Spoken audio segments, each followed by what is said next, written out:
try siya ng tago. Tago, nagdagan lang siya. Hindi magkita yung mga uba na classmate ko. Repeat sa classroom.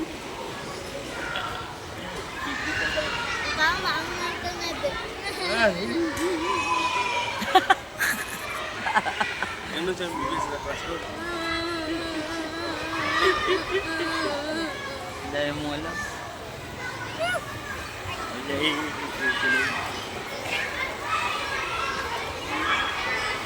Wala kasi kaming work, kaya kami nagpunta sa lunchtime ni Elijah. Ang ulam niya, Saan may pupos siya? sa ilong mo, Wala ka ng pupusan. Ano meron. pala bagong ano? Meron.